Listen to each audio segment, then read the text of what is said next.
कोई चीज़ या चमत्कारी माला नहीं पहनी, मेरे माथे पर कोई तिलक नहीं, मैंने हाथों की रेखाओं या माथे की रेखाओं में भविष्य नहीं तलाशा, मैंने कभी वास्तुकला का ध्यान नहीं रखा, मेरी सफलता के पीछे पूर्व जन्मों का कोई फल नहीं है, मैंने किसी की आरती नहीं उतारी, मैंने माथे पर कोई काला टीका नहीं लगाया, किसी नदी में नहाने से भी मुझे सफलता नहीं मिली, मेरे घर के सामने कोई ढोलक नहीं टंगी है, मैंने किसी धर्म के ठेकेदार को रिश्वत नहीं दी, मैंने कोई मन्नत नहीं मांगी, बलि नहीं चढ़ाई, मैंने कोई मंत्र नहीं पढ़वाया, मैंने कोई हवन नहीं किया, मैंने कोई मुहूर्त भी नहीं निकलवाया, मैंने किसी शक्ति के सामने चढ़ावा नहीं चढ़ाया, किसी के पैरों में गिरकर सफलता प्राप्त नहीं की, मैंने किसी ग्रह के बदलने का इंतजार नहीं किया, मैंने किसी उपहार की बोली नहीं लगाई, मैंने अपने शरीर, मस्तिष्क और व्यवहार पर नियंत्रण रखा,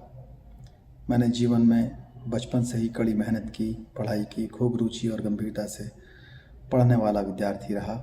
जब फेल हो गया और अधिक परिश्रम से पढ़ाई की और ध्यान से पढ़ाई की, नई रणनीति तय की, अपना समय प्रबंधन किया, गुरुओं से मार्गदर्शन लिया, माता पिता से प्रेरणा व आशीर्वाद लिया, मित्रों से सहयोग लिया, उधार लिया, सफल लोगों से जलन नहीं की, अपने से अधिक सफल लोगों से मार्गदर्शन लिया, उनकी खासियत देखी, उनकी कमियों को महत्व नहीं दिया।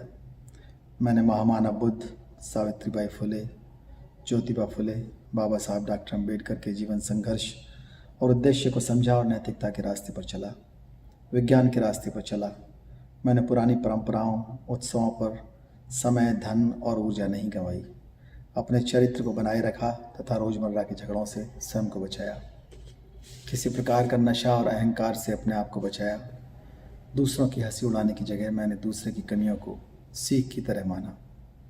मैंने बाबा साहब के बनाए हुए संविधान द्वारा प्रदत्त जो अधिकार है प्रतिनिधित्व का, उसे लिया।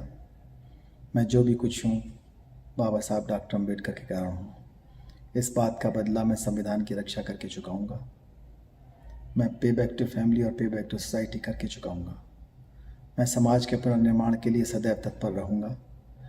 मैं अपने सभी गुरुजनों के प्रति कृतज्ञ हूँ। मेरे माता पिता, भाई बहन, परिवारीजन आदि सभी ने मेरे जीवन को संवारा है। मैं उनका सदैव ऋणी रहूँगा, उनका ध्यान रखूँगा। साथ ही मैं अपने परिचितों, मित्रों, छोटे बच्चों, विद्यार्थियों से यह अपील करता हूँ कि वह किसी अंधविश्वास के भ्रम में न पड़कर मेहनत